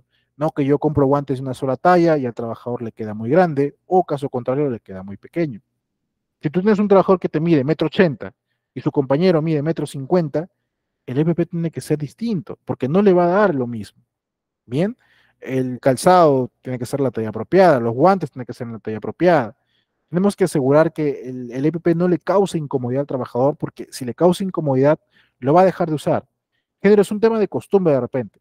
Puede ser que sea un tema de costumbre, pero también verifica que efectivamente el EPP esté en buenas condiciones y que el EPP se adapte ergonómicamente al trabajador. ¿Qué registro vamos a dejar aquí? Ese es el registro, como puedes ver, es básicamente como si fuera un control de Cardex. Vas a colocar el nombre del equipo de protección personal o equipo de emergencia como tal, qué equipo es y a quiénes les estás entregando. Eso es un listado de las personas que recibieron, su DNI, el área, cuándo le entregaron, cuándo le estás renovando y que firme por cada uno. Bien, o lo puedes hacer al revés. Aquí es un ejemplo de cómo lo hacemos nosotros, por ejemplo. Nosotros en lugar de incluir el nombre del equipo, ponemos el nombre del trabajador. Entonces nosotros manejamos una ficha de estas por cada trabajador y ahí enlistamos, al contrario, qué tipo de EPP le estamos entregando. Y ahí va firmando cada vez que va haciendo su renovación, firma por cada uno de ellos. Esto también es una manera, me parece, mucho más efectiva de poder controlar si a un trabajador le entregas o no le entregas EPPs. Bien. El penúltimo registro que vamos a ver, y aquí vamos a tomarnos un poquito más de tiempo, es el registro de inducción, capacitación, entrenamiento y simulacros. Estos registros también se mantienen por 5 años y aquí traemos a tu mejor amigo, al documento que más vas a usar, el formato que más vas a usar para tu gestión en seguridad, que es este, el registro de asistencia. Igual, mismo encabezado, aquí indicamos si la actividad en cuestión fue una inducción o una capacitación o un entrenamiento o un simulacro, el tema, la fecha, quién lo hizo, cantidad de horas y los asistentes. con su firma respectiva por cada uno. Entonces, esta lista la vas a usar para cualquiera de los 4. O sea, vas a usar un simulacro, usa esta lista. Vas a usar un entrenamiento, usa esta lista. Una capacitación, esta lista. Bien. Sin embargo, si bien vas a usar el mismo formato para los 4 tipos de eventos, estos eventos tienen sus particularidades o sus diferencias entre sí. Y hay que saber identificarlos, hay que saber separarlos, porque cada uno de ellos tiene un fin diferente. Entonces, el registro de inducción se realiza antes que un trabajador inicie sus labores. No puede ser el caso que tú vayas caminando, encuentres, oye, ¿y ese de ahí quién es? Ah, ese es Luchito, él está trabajando desde hace una semana, pero no ha pasado de inducción. Ah, sí, no, no, ya hay que regularizarlo. No ese es el caso, no es que hay que regularizar. Antes de que ingrese a trabajar, esta persona ya debería haber pasado inducción. Porque en esta inducción lo que vamos a hacer es explicarle a qué tipo de peligros y riesgos se va a enfrentar. Aquí le vamos a hablar acerca de su hiper, acerca de nuestros procedimientos de trabajo, nuestra política de seguridad, sus funciones como tal. Entonces, aquí sí es muy importante que al trabajador se le haga su inducción antes de. Ingeniero, muy bien. Entonces, yo a todos mis trabajadores le hago su inducción, quedó ahí registrado, perfecto. Siguiente año me preguntan inducción, aquí está, siguiente inducción, aquí está, y ahí mantengo mi inducción, ¿no? Sí, pero ten mucho cuidado con esto porque recuerda que cada año deberías volver a hacer una reinducción al personal. Ingeniero, no, pero eso no está indicado. Sí, pero lo que pasa es que tienes que considerar que tus trabajadores se pueden ir olvidando de esa primera inducción. El trabajador está 10 años trabajando contigo, recibe capacitaciones y todo, pero solamente ha recibido inducción en la primera vez. Y esos 10 años que pasaron después, ¿qué va a pasar con él? Es por eso que es muy importante que se haga una reducción general a todos, ¿no? Que señores, reducción general, recordemos, ¿no? Nuestros procedimientos de seguridad, nuestra política, nuestra hiper, es esto, tal cual, reinducción. Bien, esta inducción es específica para cada puesto de trabajo. O sea, cada puesto de trabajo debe tener una inducción distinta. Ahora, digamos que tienes un trabajador y le estás cambiando de puesto, le estás rotando el puesto, nuevamente debe pasar por otra inducción. Porque los riesgos que enfrentaba en el primer puesto en el que estaba son distintas a su nueva posición actual. Y por eso tenemos que hacer una inducción para cada una. ¿Mm? Suponiendo que no lo cambies de puesto, sino que lo vas a mandar a otra sede, también debería hacer una nueva inducción. Pero ingeniero, es lo mismo, sí, pero en esta sede va a enfrentar también otro tipo de peligros. Evítate contingencias y que también firme una inducción ya, por cada uno. Tiene que ser específico. ¿De acuerdo? Muy bien. El otro tipo de eventos son las capacitaciones.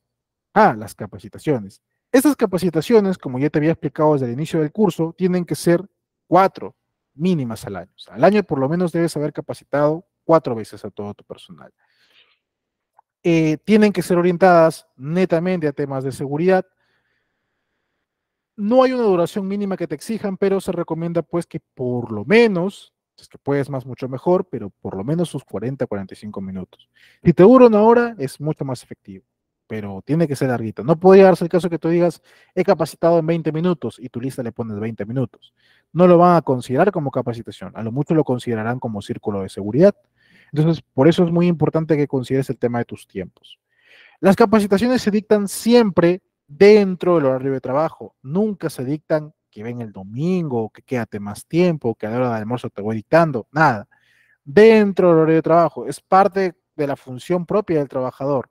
Tiene que participar de las capacitaciones también.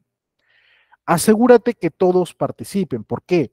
Porque a veces ocurre de que tú haces la capacitación, ves que hay varias personas y dices, muy bien, la capacitación ha sido efectiva, muchos han participado.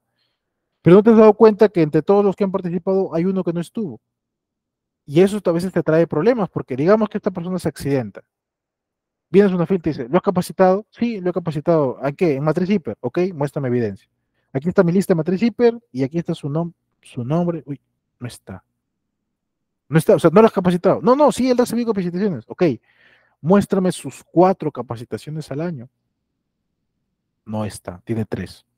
Porque hubo una que no controlaste, que no estuvo. Es por eso que debes de preferencia controlar por cada trabajador cuántas capacitaciones le vas dictando en lo que va del año. Esto es muy importante también. Tenemos que asegurar de que todos los trabajadores vayan a recibir la capacitación respectiva. Bien. Puede ser que la capacitación la dicte mismo personal de la empresa, como que también puedes contar con la presencia de un tercero, un externo, pero sí hay que asegurar que la persona que capacite cuente con las competencias necesarias. Por ejemplo, yo podría decirte, ¿no? ¿Sabes qué? Yo te voy a dictar el curso de primeros auxilios, pero supongamos que yo no soy del área médica y tampoco nunca he recibido una capacitación en primeros auxilios. Bueno, yo de hecho sí tengo mi cursito, pero supongamos que no. Entonces no soy la persona idónea para poder capacitar al resto en primeros auxilios.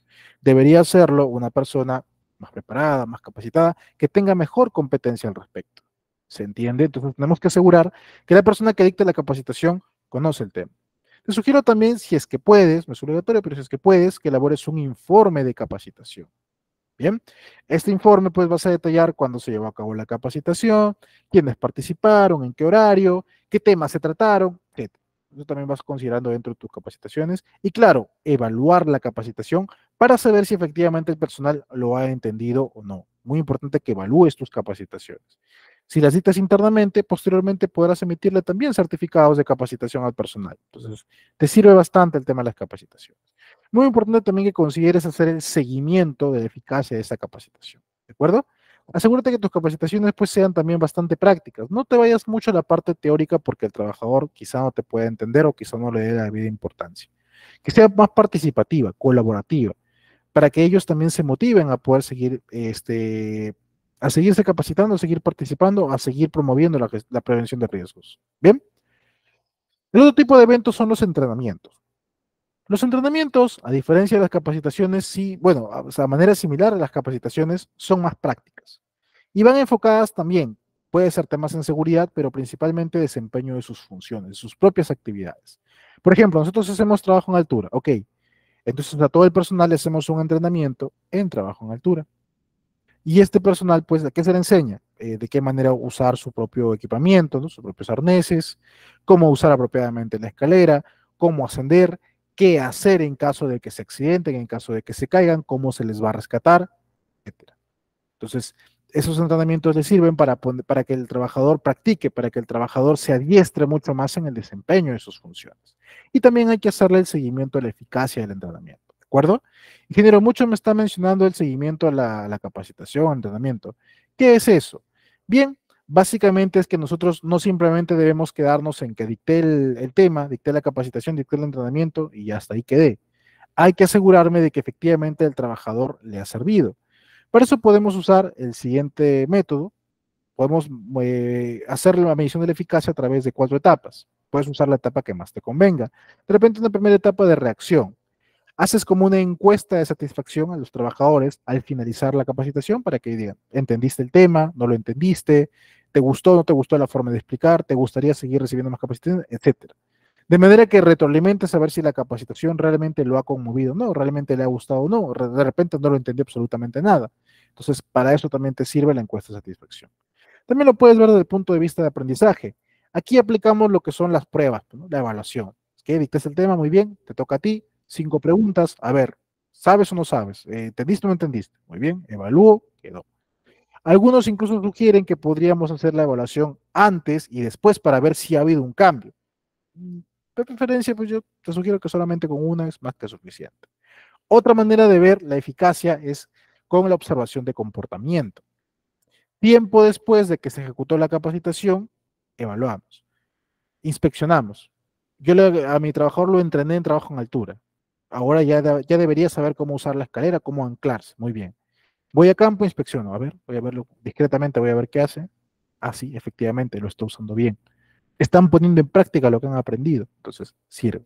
En cambio, lo veo que sigue como antes, no ha cambiado nada, la capacitación no ha sido eficaz. Bien, o también en base a resultados. He cumplido algún objetivo que me he planteado, tenía una expectativa y he recibido el retorno respectivo. Digamos que, en el mismo ejemplo de trabajo en altura, yo he dictado esta capacitación porque mi cliente me ha puesto penalidades porque en sus inspecciones constantemente ve que fallamos en el trabajo en altura. Entonces, yo he capacitado o he gestionado un tercero para que haga este entrenamiento para asegurarme que ahora ellos no cometan más errores. Ahora, si lo siguen cometiendo, no he cumplido mi objetivo. Entonces, la capacitación no ha sido eficaz y hay que ver otras metodologías, otros mecanismos o nuevamente volver a capacitarlos. Eso es importante considerar, ¿no? El seguimiento de la capacitación. ¿Cuál método usas? Depende de ti, ¿no? Es una film, más le interesa que lo tengas a que saber con qué método lo hiciste. Y por último, los simulacros.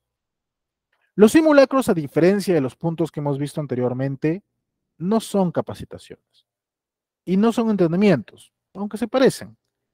Pero más que todo eso, el simulacro es una evaluación. ¿Qué vamos a evaluar aquí? Vamos a evaluar qué tan efectivo es nuestro plan de contingencia. Vamos a evaluar cómo responde el personal ante una contingencia. Entonces, yo hago un simulacro de sismo. ¿Okay? Señores, simulacro de sismo, todos a salir y estamos observando. A ver, ¿cuánto tiempo demoraron en salir? A ver, ¿lo toman en serio? ¿No lo toman en serio? ¿Saben a dónde irse? Nadie está dirigiendo a nadie. Salió corriendo, salió jugando. Muy bien. Fotos, apunto, y al final eso va en mi informe y evaluación de simulacro. El simulacro es más que todo aplicativo, más vivencial. Ahí yo evalúo cómo va haciendo la persona. Sí, lo puedo ir guiando. Señores, estamos en sismo. ¿Qué tenemos que hacer? A ver, háganlo. A ver, tú, ¿qué tenemos que hacer? Muy bien, apliquen. ¿Cuál? Pero eso viene a ser en sí el simulacro. No es tanto como para capacitarlo, entrenarlo.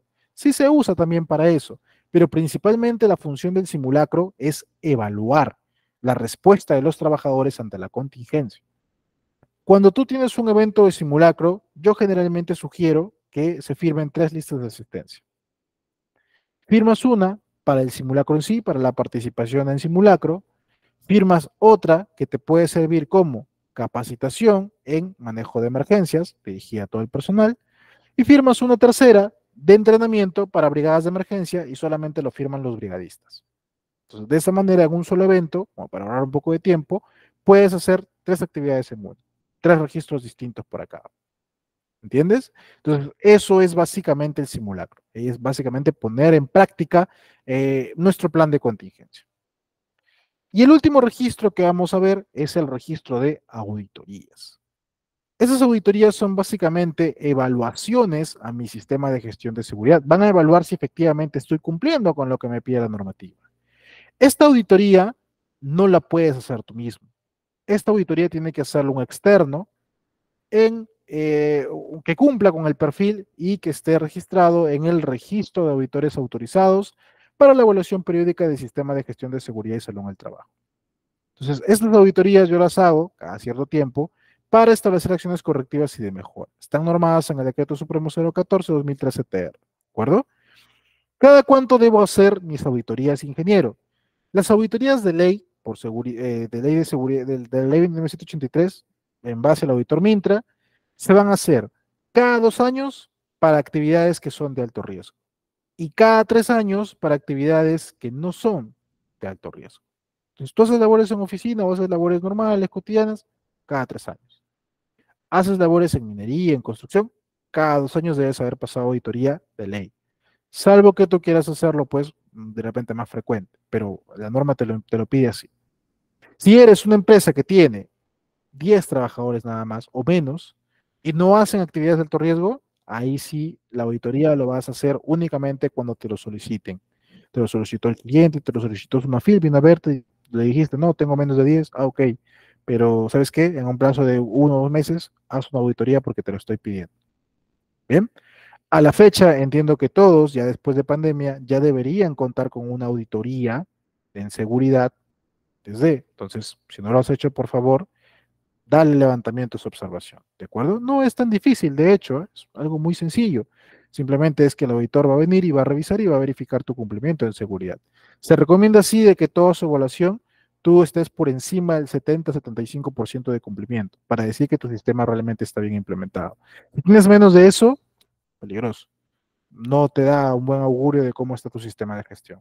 Bien, ahora el auditor. Como te decía, el auditor tiene una resolución por la cual se le ha designado que él cumple con el perfil para ser auditor Mintra, él tiene que haber hecho su proceso.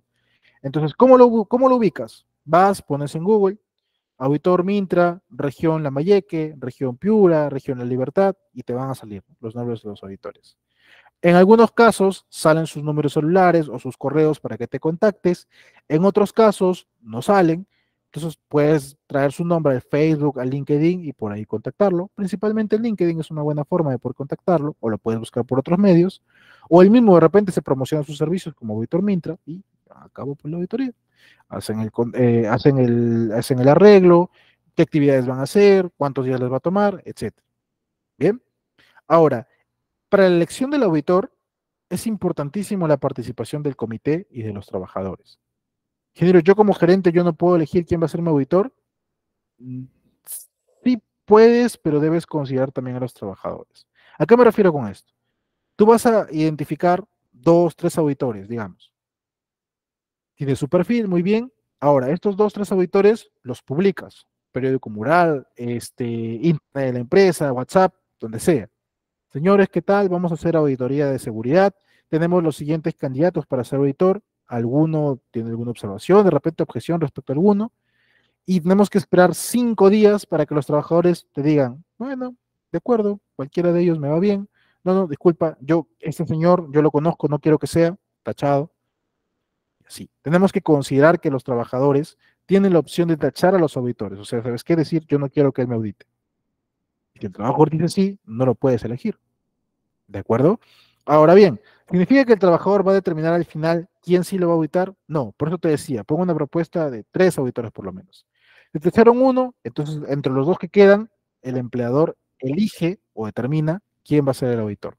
O pueden ser ambos si gustas. Entonces, depende mucho de lo que pida la alta dirección. ¿De acuerdo? Al finalizar, el auditor te va a entregar un informe de auditoría y ese informe de auditoría tú lo vas a convertir a este registro. Quienes participaron, los auditores, su número de registro, fechas de auditoría, los procesos que han sido auditados, los responsables de esos procesos, cuántas no conformidades han habido, cuáles han sido esas no conformidades, qué causas, qué originó esta no conformidad, las medidas correctivas que hayan ocurrido, que se vayan a tomar para poder tratar esas no conformidades. Este es el registro que tú vas a presentar. Entonces, para auditorías y para monitoreos, no solamente basta con el informe como tal, también hay que tener a la mano este formatito, porque este es el que te van a pedir. ¿De acuerdo? No te olvides, 5 años también. Ingeniero, yo soy una empresa que es pequeña de repente, porque yo veo que pide 8 registros y todos deberíamos cumplir los 8. Bien, digamos que eres una empresa de repente microempresa, lo que requiere son estos 3 registros. Eres una empresa pequeña y de repente requieres estos registros. Ahí te estoy dejando también este cuadrito para que te puedas guiar de eso y puedas saber cuáles sí te aplican con más obligación, como que otros de repente no tanto. ¿De acuerdo? También te dejo este cuadrito ahí. Muy bien, entonces con eso yo estoy culminando la clase del día de hoy. Espero que se haya entendido, espero que hayan podido comprender. ¿Alguien tiene de repente alguna pregunta quizás respecto al tema? Ok, Dorian me dice, donde laboro me solicitan un informe mensual de seguridad y salud en el trabajo. Me indica horas hombre. ¿A qué se refiere? Ok, el informe mensual de seguridad es una manera muy efectiva en el cual pues tú puedes ir haciendo el reporte de qué actividades se han ido desarrollando, el plan de seguridad. Las horas hombre, entiendo que te dicen que son las horas hombre trabajadas. Digamos, has tenido, lo digo así a simple conteo, no te estoy diciendo que así es la forma correcta de hacerlo. Has tenido 20 trabajadores en el mes, digamos. Cada uno ha trabajado a 8 horas diarias por 6 días a la semana, por 4 semanas. Entonces multiplicas 20 por la cantidad de horas que se deberían haber trabajado al mes y ese es tu total de horas hombre trabajadas. A la práctica no solamente si es así, porque también hay que considerar que de repente alguno te pidió permiso, trabajó menos horas, o como que también alguno trabajó horas extra, se trabajaron más días, qué sé yo. Entonces, eso también debes considerarlo. ¿Quién te puede dar ese indicador o bueno, ese resultado de horas hombre trabajadas? Principalmente, pues, al responsable de operaciones, de que haga ese control. Sería cuestión de que tú le pidas, ¿no? Quizá no te quiera dar, ¿no? Porque dice, no, ¿tú para qué quieres saber? Bueno, mira, dame solamente el global, solamente quiero el global de cuántas horas hombres se han trabajado en ese mes. También te sugiero que solicites, porque por ahí también te puede servir, la cantidad de trabajadores que han tenido como máximo durante el mes. Ambos te pueden servir para que puedas sacar tus indicadores en seguridad. ¿De acuerdo? Entonces, esos son las horas hombre. Bien. Según la ISO, ¿cuáles son los requisitos para ocupar el puesto de SOMA? ¿Hay una ley, una norma? Ok. Mira, Caterine, como les comentaba en clases anteriores también, eh, no es que te pida exactamente la normativa el perfil para SOMA. Depende de cada cliente, depende de cada empresa. O sea, como que hay empresas que te dicen, no sabes qué, no, yo quiero que mi ingeniero SOMA sea con maestría, titulado, con colegiatura, con doctorado, etcétera. Depende mucho del criterio, como que hay otras empresas más pequeñas que te dicen, no, yo que con que sea bachiller me sirve, y van y lo presentan así. Entonces, los criterios como tal, la ISO al menos, yo te lo digo como alguien que está muy dependiente de ISO, de hecho tengo auditoría mañana de ISO, ojalá me vaya bien, eh, no te da nunca un requisito específico como tal que te diga sí o sí tienes que cumplir con esto y ya está. La ISO, por el contrario, se adapta bastante a la realidad de cada empresa. Entonces, ¿sabes qué? Tú como empresa requieres de repente que tengas en base a estas tres categorías, que generalmente la ISO lo que te pide es nivel de educación, formación y experiencia, y educación, formación y experiencia, pero no te dice qué son cada una. Tú determinas cuál va a ser tu criterio para educación, cuál va a ser tu criterio para formación y cuál va a ser tu criterio para experiencia. O sea, entonces la ISO nunca te va a exigir como tal que digas, no, sí, en educación yo requiero que el profesional tal tenga tantos años, etcétera. No te dice eso. Depende de cada organización, porque cada sistema de gestión varía mucho de empresa a empresa. ¿De acuerdo?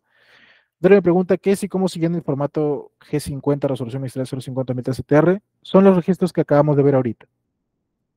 Los 8 registros obligatorios que te estoy hablando, que también les estoy compartiendo ahí en los materiales adicionales, estos son registro de auditorías, registro de monitoreos, registro de inspecciones, de equipo de seguridad de emergencia, registro de asistencia a capacitación, registro de accidentes. Estos son, ¿de acuerdo? Entonces, todos estos registros, esos registros que estás solicitando son justo los que acabamos de ver en la capacitación de hoy, los que he explicado uno a uno cómo se llenan. ¿Bien? ¿Alguien más tiene alguna pregunta?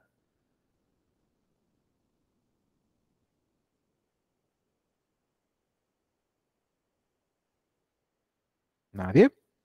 Ok. Bueno, si no hubiera más preguntas, les agradezco mucho a todos por su participación. Te veo en la clase del día viernes, cuando ya acabe mi auditoría también, y para ver el último tema, que va a ser investigación de accidentes de trabajo. Espero poder verte ahí, espero poder encontrarte y poder explicarte pues todo el proceso para poder investigar apropiadamente un accidente. ¿De acuerdo? Muchísimas gracias. Por favor, quédate en sala con la señorita Sandra. Bueno, muchas gracias y buenas noches.